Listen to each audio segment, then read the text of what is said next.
How to fix Snapchat notification not showing on iPhone. Let's get started. The very first thing you want to check is whether you have given notification access to Snapchat or not. To check that, launch your settings app. Now scroll down and navigate to the option apps. Now head over to the app Snapchat. Click on the option notifications. Make sure you have enabled for all these options, or else you can enable it. Just check in for all these options: lock screen, notification center, banners, enable for the option sound and badges. Then you can head back. Now check whether you have enabled focus mode. Launch your control center and click on the option focus. Make sure you haven't enabled for any of these options.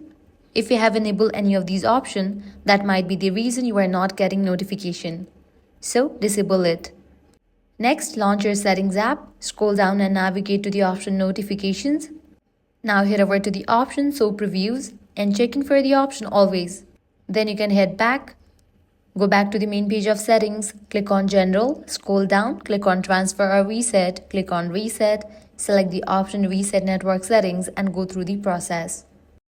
By following all these solutions, you'll be good to go. You should get notification from Snapchat now onwards. So that's a wrap for this video. If this guide helped you out, don't forget to like, share and subscribe to our channel. Thanks for watching.